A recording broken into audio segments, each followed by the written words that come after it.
നമസ്കാരം. ഇന്ത്യൻ രാഷ്ട്രീയം ഉറ്റുനോക്കുന്ന ഒരു തെരഞ്ഞെടുപ്പാണ് ഇപ്പോൾ കഴിഞ്ഞത്. റിസൾട്ട് തിങ്കളാഴ്ച 4-ാം തീയതി വരുന്നതുവരെ ആകെ അങ്കലാപ്പിലാണ് എല്ലാ മുന്നണികളും. പശ്ചിമ ബംഗാളിനെ സംബന്ധിച്ചിടത്തോളം വളരെ പ്രാധാന്യമുള്ളതാണ് ഇന്ത്യൻ രാഷ്ട്രീയത്തിൽ ഈ തെരഞ്ഞെടുപ്പ്. ബി.ജെ.പിക്കും തൃണമൂൽ കോൺഗ്രസിനും നിലനിൽപ്പിന്റെ യുദ്ധമായിരുന്നു അത്. ജനം പോളിംഗ് സ്റ്റേഷനിലേക്ക് ഒഴുകിയെത്തി. 90% കൂടുതൽ പോളിംഗ്. ഭാരതത്തിന്റെ ചരിത്രത്തിലാദ്യമായാണ് 90% കൂടുതൽ പോളിംഗ് നടക്കുന്നത്. SIRഉം ഈ പോളിംഗ് ശതമാനം ഉയർന്നതിന് ഒരു കാരണമാണ്.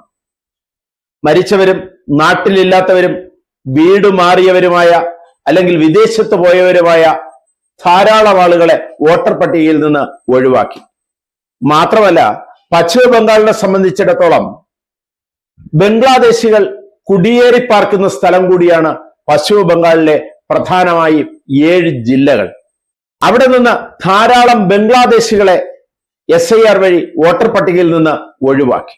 ഈ വോട്ടുകളെല്ലാം മമതാ ബാനർജിയുടെ അടിസ്ഥാന വോട്ടുകളായിരുന്നു, അല്ലെങ്കിൽ വോട്ട് ബാങ്കുകളായിരുന്നു. അതൊക്കെ ഒഴിവാക്കാൻ സാധിച്ചത് ബി.ജെ.പിയെ സംബന്ധിച്ചിടത്തോളം വളരെ വലിയ നേട്ടമായിരിക്കുകയാണ് പശ്ചിമ ബംഗാളിൽ. ഇപ്പോൾ വന്ന എക്സിറ്റ് പോൾ ഫലങ്ങൾ അനുസരിച്ച് മമത വീഴും, ബി.ജെ.പി വാഴും എന്നൊരവസ്ഥയിലാണ്.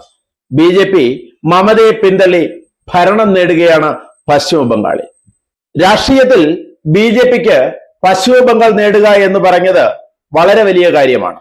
അത് പശ്ചിമ ബംഗാളിനെ സംബന്ധിച്ച് മാത്രമല്ല, ലോകസഭയിലും രാജ്യസഭയിലും ബി.ജെ.പിയെ ഏറ്റവും കൂടുതൽ എതിർക്കുന്ന പ്രതിപക്ഷ സഖ്യങ്ങളിൽ ഒരാളാണ് മമതാ ബാനർജി. മമതാ ബാനർജി അധികാരത്തിൽ നിന്ന് പുറത്തു പോകേണ്ടത് ബി.ജെ.പിയുടെ രാഷ്ട്രീയ ആവശ്യം കൂടിയാണ്. അത് നടപ്പിലാകും എന്ന് തന്നെയാണ് എക്സിറ്റ് പോൾ ഫലങ്ങൾ അറിയിക്കുന്നത്. 294 അംഗ നിയമസഭയിലെ വിജയം ദേശീയ രാഷ്ട്രീയത്തിൽ തന്നെ ഒരുപാട് കോളിളക്കങ്ങൾ ഉണ്ടാക്കും എന്നുള്ള കാര്യത്തിൽ സംശയമില്ല. ഇഞ്ചോടിഞ്ച് പോരാട്ടമായിരുന്നു. ആദ്യഘട്ടത്തിൽ ബി.ജെ.പിക്ക് മുൻതൂക്കമുള്ള പ്രദേശങ്ങളിലാണ് ഇലക്ഷൻ നടന്നത്. രണ്ടാം ഘട്ടം തൃണമൂൽ കോൺഗ്രസിന് മുൻതൂക്കമുള്ള പ്രദേശങ്ങളുമാണ്. SIR വഴി ഒഴിവാക്കിയ ബംഗ്ലാദേശികളിൽ ഏറ്റവും കൂടുതൽ രണ്ടാം ഘട്ടത്തിൽ വോട്ടെടുപ്പ് നടന്ന സ്ഥലങ്ങളിൽ നിന്നാണ്. അതുകൊണ്ട് തന്നെ രണ്ടാം ഘട്ടത്തിലെ വോട്ടെടുപ്പ് ഫലങ്ങളാണ് പശ്ചിമ ബംഗാളിനെ സംബന്ധിച്ച് വിജയം നിർണ്ണയിക്കുക. പീപ്പിൾ പൾസ് ഒഴികെയുള്ള എല്ലാ എക്സിറ്റ് പോൾ ഫലങ്ങളും തൃണമൂൽ കോൺഗ്രസിന് പരാജയവും ബി.ജെ.പിക്ക് വിജയവുമാണ് പ്രഖ്യാപിച്ചിരിക്കുന്നത്.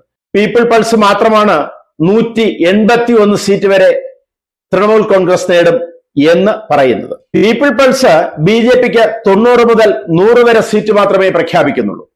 മറ്റെല്ലാ സർവേകളും ബി.ജെ.പി വ്യക്തമായ ഭൂരിപക്ഷത്തോടുകൂടി അധികാരത്തിൽ വരുമെന്ന് തന്നെയാണ് പ്രഖ്യാപിക്കുന്നത്.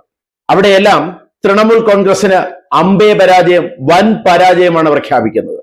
കഴിഞ്ഞ നിയമസഭയിൽ 0 സീറ്റുകൾ മാത്രമുണ്ടായിരുന്ന കോൺഗ്രസിനും CPM-നും ഇത്തവണ 3 സീറ്റുകൾ വരെ എക്സിറ്റ് പോൾ ഫലങ്ങൾ പ്രഖ്യാപിക്കുന്നുണ്ട്. എക്സിറ്റ് പോൾ ഫലങ്ങൾ 100% ശരിയാണ് എന്നൊന്നും അവകാശപ്പെടുന്നില്ല. എന്നാലും ഇത്തവണത്തെ എക്സിറ്റ് പോൾ ഫലങ്ങൾ മമതാ ബാനർജിയെ സംബന്ധിച്ച് വൻപിച്ച തിരിച്ചടിയാണ്. 2011 വെറും 3% വോട്ട് മാത്രമുണ്ടായിരുന്ന ബി.ജെ.പി 2016 ആയപ്പോഴേക്കും പശ്ചിമ ബംഗാളിൽ നേടിയത് 3 സീറ്റാണ്.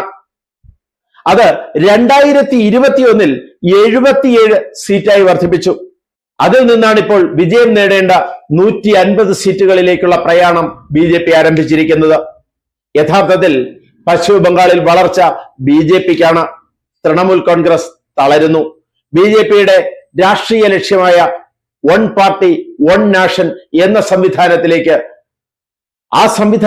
കടക്കുന്ന ഒരു പടി കൂടിയാകുമോ പശ്ചിമ ബംഗാൾ? കാത്തിരുന്ന് കാണാം. കൂടുതൽ വാർത്തകളും വിശേഷങ്ങളുമായി ഉടൻ. ദയവായി ഈ ചാനൽ സബ്സ്ക്രൈബ് ചെയ്യുക.